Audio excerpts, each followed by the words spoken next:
খন্দক যুদ্ধ পঞ্চম হিজরি শাওয়াল। পঞ্চম হিজরি সনের শাওয়াল মাসে খন্দক যুদ্ধ সংঘটিত হয়।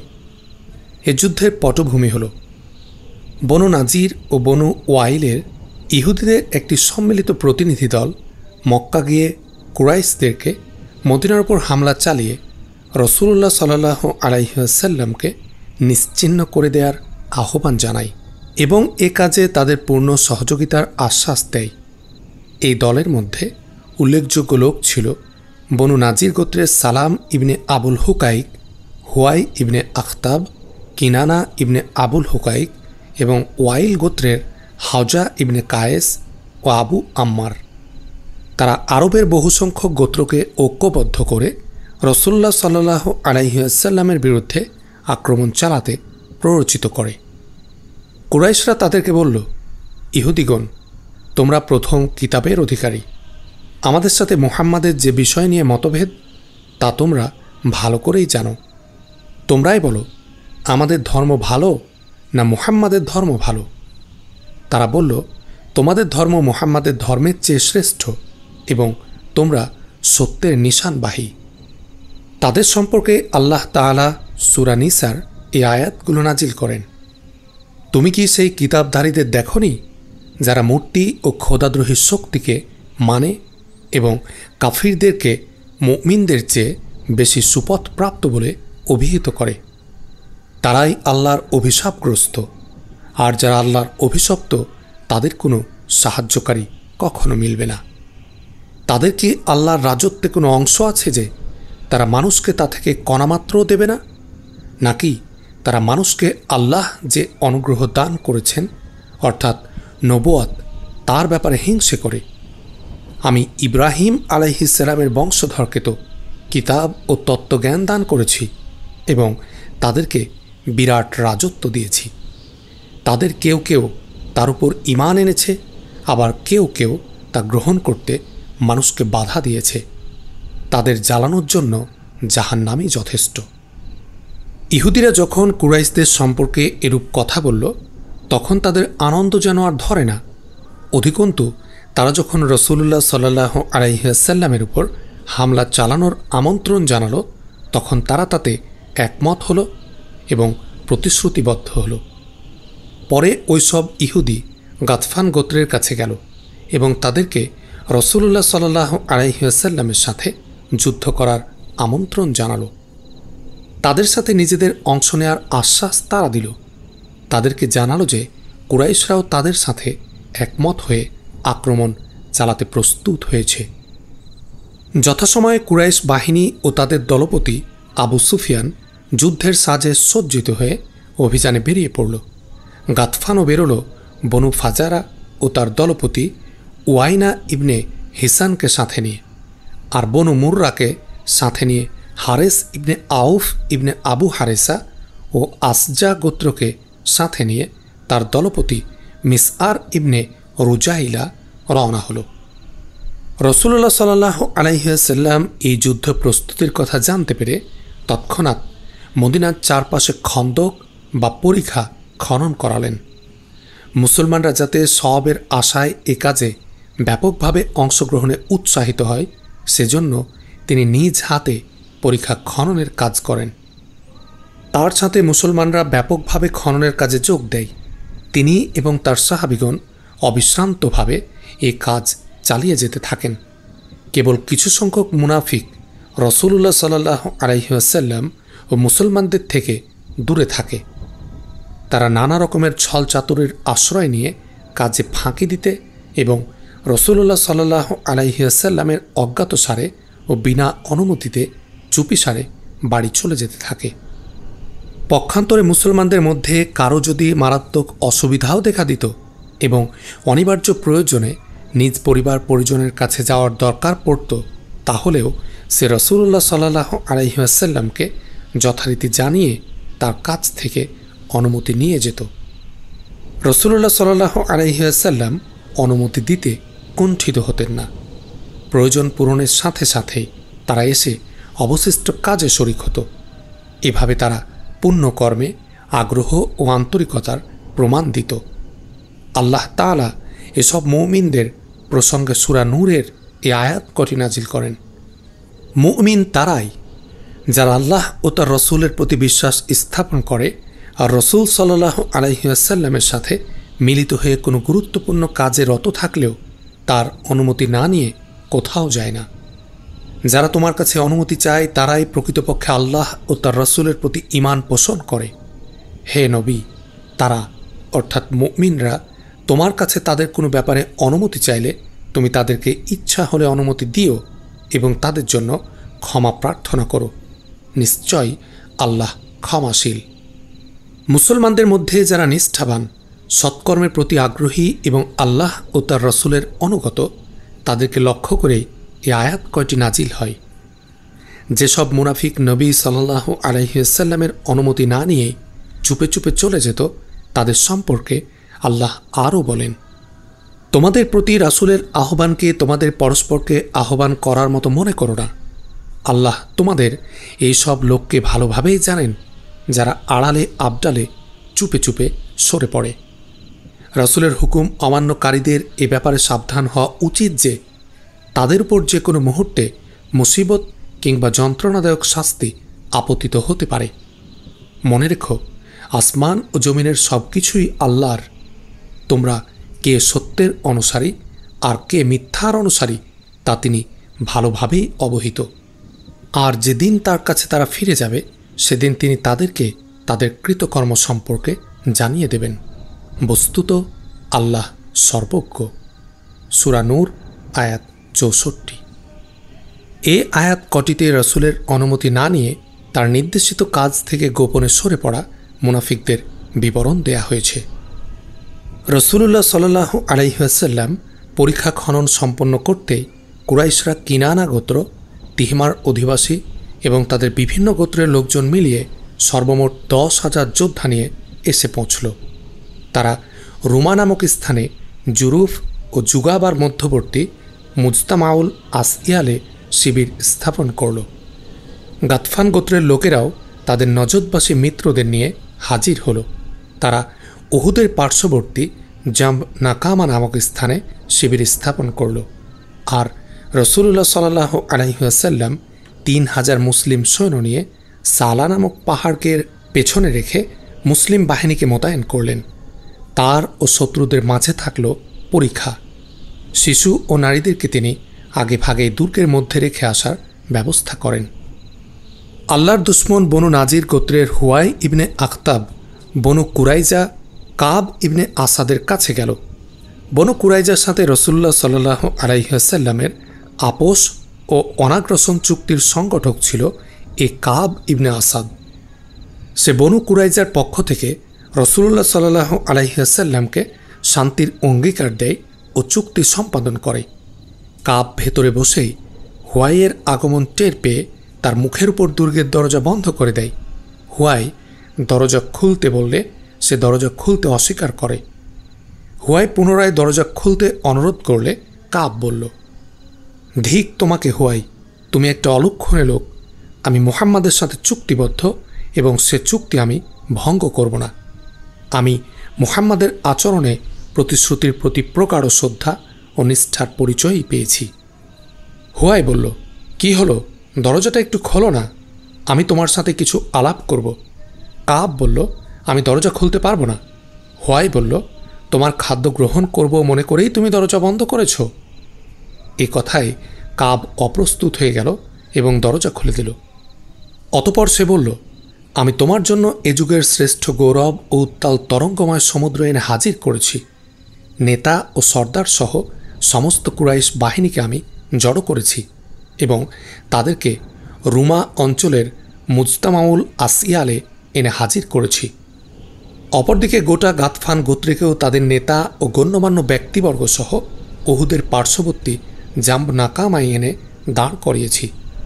তারা সবাই আমার সাথে এ মর্মে অঙ্গীকার ও চুক্তিতে আবদ্ধ হয়েছে যে মুহাম্মদ ও তার সঙ্গীদেরকে নিশ্চিহ্ন না করে ক্ষান্ত হবে না। কাব বলল, তুমি বরং আমার মুখে চুনকালি মাখানোর আয়োজনই করেছ। তুমি এমন মেঘমালা সমবেত করেছ যা বৃষ্টি বর্ষণ করে পানি শূন্য হয়েছে।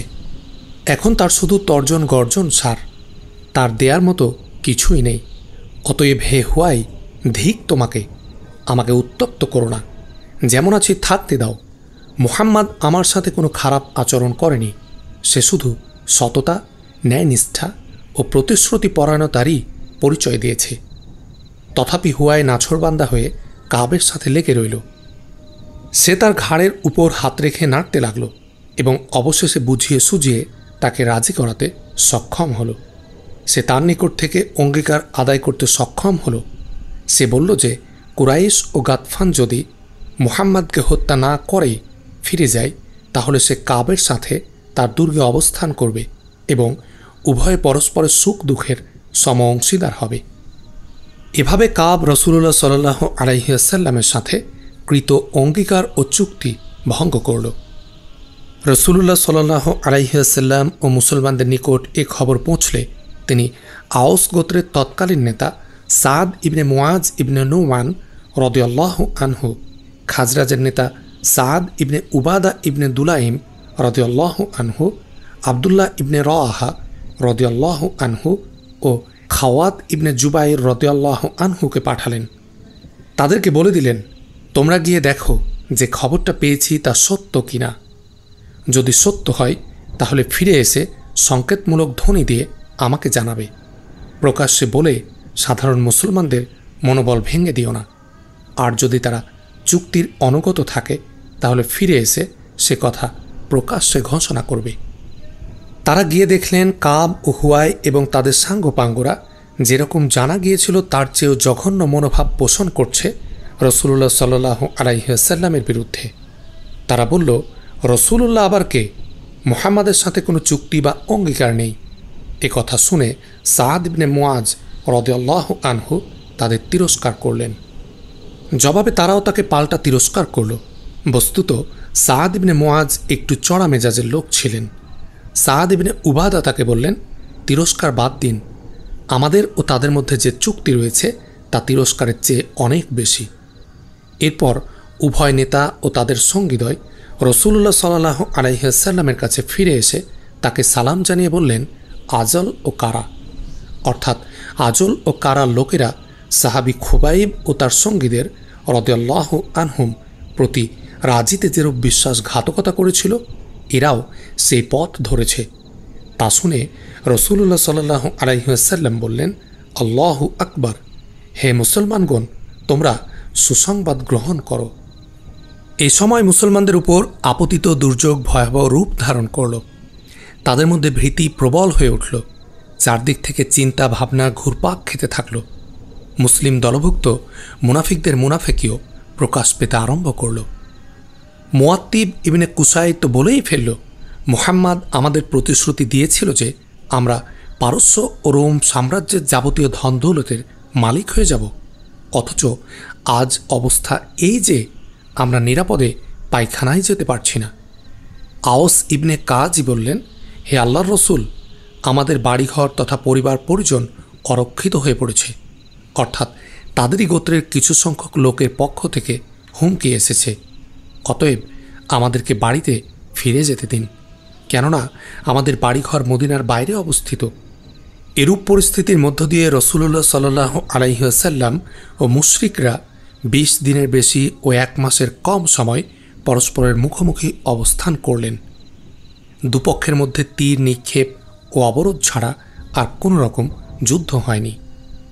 মুসলমানদের অবরোধ দীর্ঘায়িত হওয়ার দরুন দুঃখ কষ্ট অসহনীয় হয়ে উঠলে রাসূলুল্লাহ সাল্লাল্লাহু আলাইহি ওয়াসাল্লাম গাতফান গোত্রের দুজন নেতা উয়াইনা ইবনে হিসান ও হারেস ইবনে আউফের কাছে এই মর্মে বার্তা পাঠালেন যে তারা যদি তাদের লোকজন নিয়ে রাসূলুল্লাহ সাল্লাল্লাহু আলাইহি ওয়াসাল্লাম ও তার সাহাবীদের রাদিয়াল্লাহু আনহুম বিরুদ্ধে এই অবরোধ ত্যাগ করে চলে যায়, তাহলে তিনি তাদেরকে মদিনার পুরো উৎপন্ন ফসলের 1/3 দেবেন।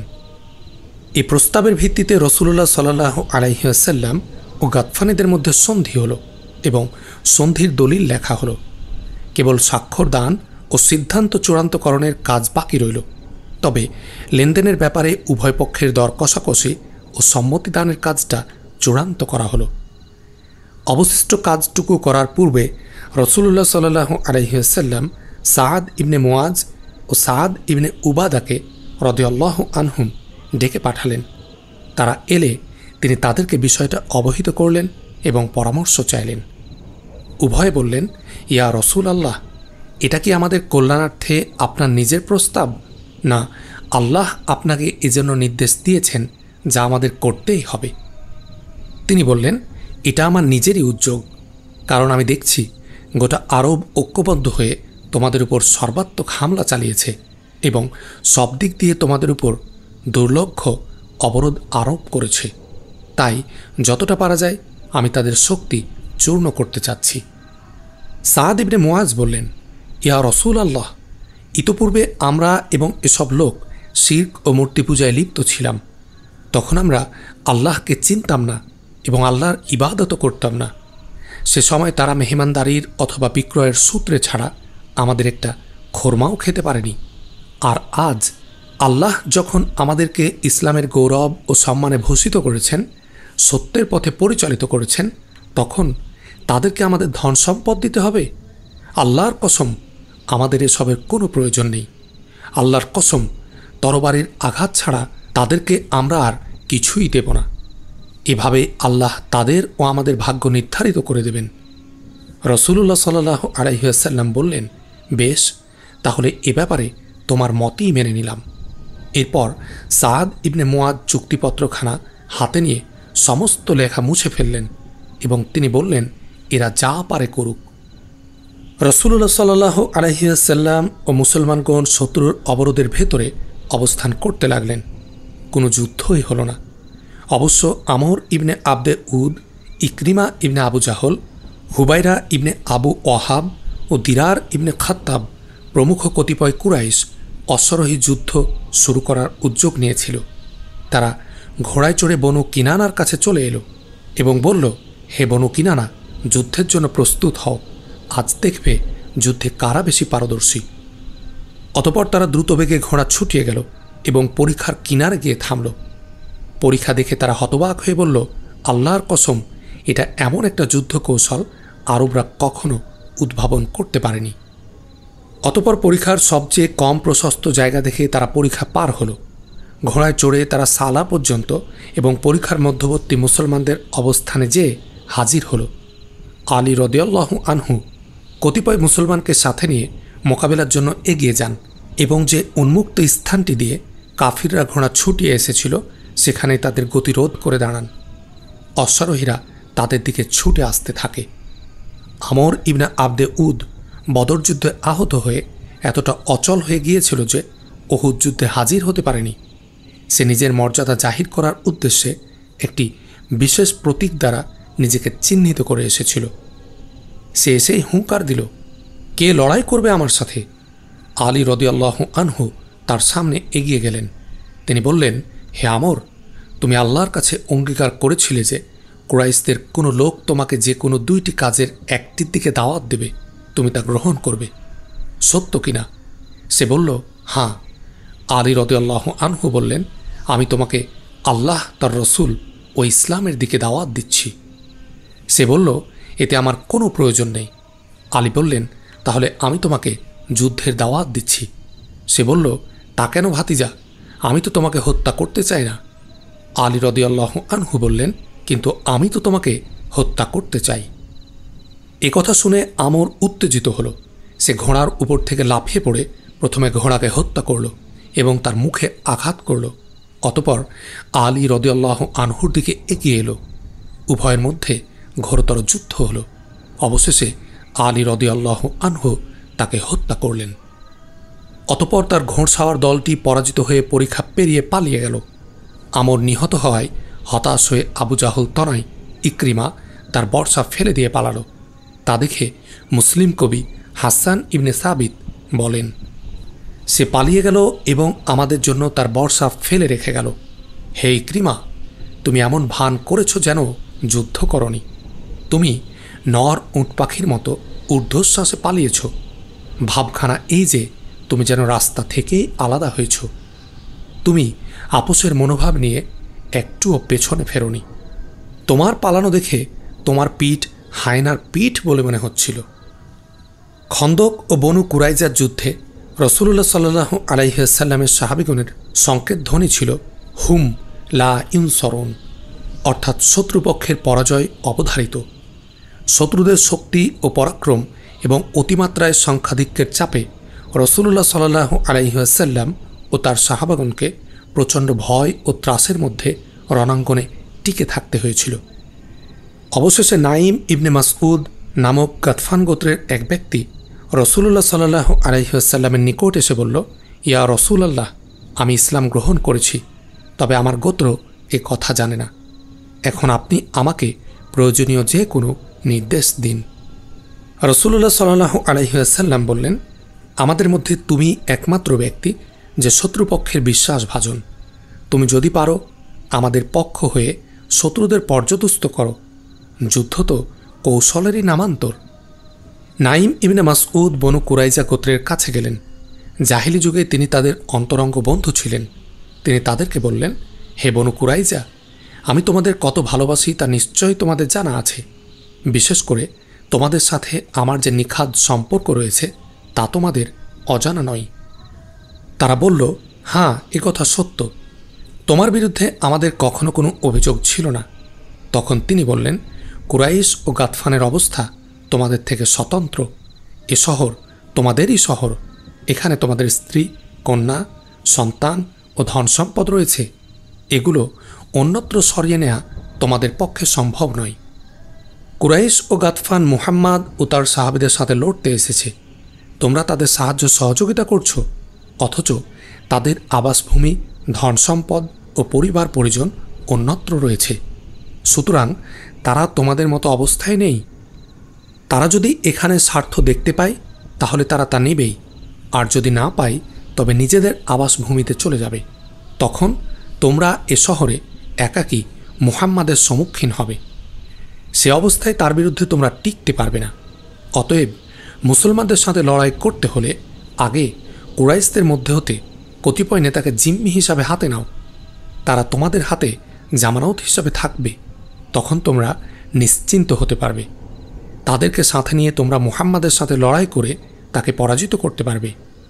এই ব্যবস্থা না করে মুসলমানদের সাথে লড়াই করা তোমাদের ঠিক হবে না।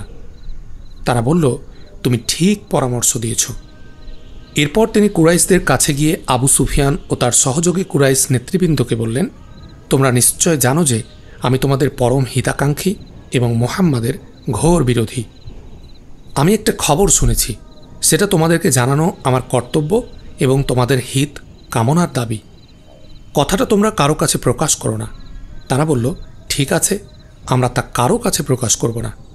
নাইম বললেন, তাহলে শোনো, ইহুদিরা মুহাম্মদ ও তার সঙ্গীদের সাথে তাদের সম্পাদিত চুক্তি লঙ্ঘন করে অনুতপ্ত হয়েছে।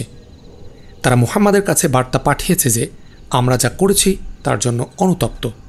এখন আমরা যদি কুরাইশ ও গাতফান গোত্রের নেতৃস্থানীয় কিছু লোককে পাকড়াও করে তোমার কাছে হস্তান্তর করি আর তুমি তাদেরকে হত্যা করো, তাহলে কি তুমি আমাদের প্রতি খুশি হবে?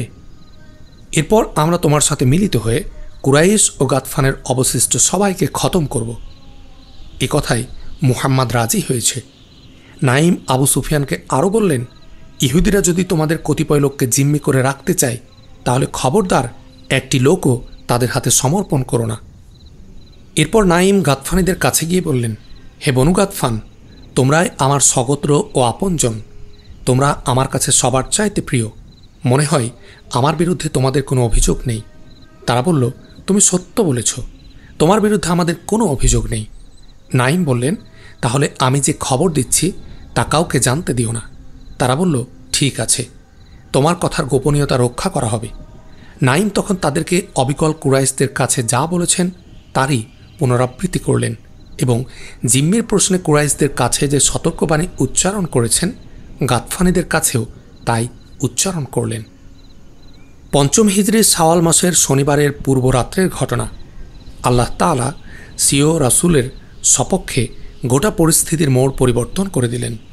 আবু সুফিয়ান ইবনে হার্ব ও গাতফান গোত্রের নেতৃবৃন্দ ইকরিমা ইবনে আবু জাহলের নেতৃত্বে কুরাইশ ও গাতফানিদের একটি দল পাঠালো বনু কুরাইজার কাছে। তারা গিয়ে বনু কুরাইজাকে বলল, আমরা আর তিষ্টাতে পারছি না, আমাদের উঁট ঘোড়া সব মারা যাচ্ছে, সুতরাং যুদ্ধের জন্য প্রস্তুত হও। আমরা মুহাম্মাদের সাথে যুদ্ধ করে চূড়ান্ত একটা ফায়সালা করে নিতে চাই। তারা বলল, আজ শনিবার, এই দিন আমরা কিছুই করি না। ইতিপূর্বে আমাদের কিছু লোক শনিবারে একটা ঘটনা ঘটিয়েছিল, তার ফলে যে পরিণতি হয়েছিল তা তোমাদের অজানা নয়। তাছাড়া আমরা তোমাদের সহযোগিতা করার জন্য মুহাম্মাদের বিরুদ্ধে যুদ্ধ করতে পারব না। তবে তোমরা যদি তোমাদের কিছু লোককে আমাদের হাতে নিরাপত্তার রক্ষা কবচ হিসাবে জিম্মি রাখো, তাহলে তোমাদের সহযোগিতা করতে যুদ্ধে অংশ নিতে পারি। আমাদের আশঙ্কা হয় যে যুদ্ধে তোমরা ক্ষতিগ্রস্ত হলে বা যুদ্ধ অব্যাহত রাখা কঠিন মনে করলে তোমরা আমাদের নিরাপত্তার তোয়াক্কা না করে মুহাম্মাদের মুঠোর মধ্যে অসহায়ভাবে রেখে নিজ দেশে ফিরে যাবে, অথচ মুহাম্মাদের মোকাবিলা করার ক্ষমতা আমাদের নেই। বনু কুরাইজার এই জবাব নিয়ে প্রতিনিধি দল যখন ফিরল, তখন কুরাইশ ও গাতফানিরা পরস্পরকে বলল, নাঈম ইবনে মাসউদ আমাদেরকে যে খবর দিয়েছে তা অক্ষরে অক্ষরে সত্য। অতএব বনু কুরাইজাকে জানিয়ে দেওয়া হোক যে আমরা তোমাদের কাছে একজন লোকও জিম্মি হিসাবে সমর্পণ করতে রাজি নই। যুদ্ধ করার ইচ্ছা থাকে তো এসে যুদ্ধ করো। কুরাইশ ও গাতফানিদের এ জবাব নিয়ে পুনরায় বনু কুরাইজার কাছে দূত গেলে বনু কুরাইজার নেতারা পরস্পরকে বলল, দেখলে তো, নাঈম যা বলেছে তা সম্পূর্ণ সত্য। কুরাইশ ও গাতফানিরা শুধু যুদ্ধই চাই। আমাদের ভালোমন্দ নিয়ে তাদের কোনো মাথা ব্যথা নেই। তারা যদি লাভবান হয় তাহলে তো তাদেরই স্বার্থ উদ্ধার হলো, অন্যথায় তারা আমাদেরকে মুহাম্মাদের হাতে অসহায়ভাবে রেখে নিজ নিজ দেশে ফিরে যাবে। কাজে তারা কুরাইশ ও গাতফানিদের জানিয়ে দিল যে যতক্ষণ না তোমরা আমাদের হাতে জিম্মি না দেবে ততক্ষণ আমরা তোমাদের সহযোগী হয়ে মুহাম্মাদের সাথে যুদ্ধ করব না। এভাবে তারা গাতফান ও কুরাইশদের প্রস্তাব চূড়ান্তভাবে প্রত্যাখ্যান করল এবং শত্রুদের ভেতরে আল্লাহ কোন্দল সৃষ্টি করে তাদেরকে পর্যদস্ত করে দিলেন। তদুপরি সেই প্রচণ্ড শীতের রাতে আল্লাহ তাদের উপর অত্যন্ত ঠান্ডা বাতাস প্রবাহিত করলেন। সে বাতাস তাদের তাঁবু ফেলে দিল এবং রান্নার আসবাবপত্র তছনছ করে দিল। রসুলুল্লাহ সাল্লাল্লাহু আলাইহি ওয়াসাল্লামের নিকট তাদের এই কোন্দল ও বিভেদের খবর পৌঁছলে তিনি সাহাবী হুজাইফা ইবনুল ইয়ামানকে রাতের বেলা শত্রুদের গতিবিধি পর্যবেক্ষণ করার জন্য পাঠালেন। মুহাম্মদ ইবনে কাব কুরাজি থেকে বর্ণিত, জনৈক কুফাবাসী সাহাবী হুজাইফা ইবনে ইয়ামানকে জিজ্ঞেস করল, আপনি কি রসুলুল্লাহ সাল্লাল্লাহু আলাইহি ওয়াসাল্লামকে দেখেছেন ও তার সাহচর্যে থেকেছেন? তিনি বললেন, হ্যাঁ। সে বলল, আপনারা তার সাথে কী রকম ব্যবহার করতেন? হুজাইফা বললেন, আমরা তার জন্য সাধ্যমতো পরিশ্রম করতাম।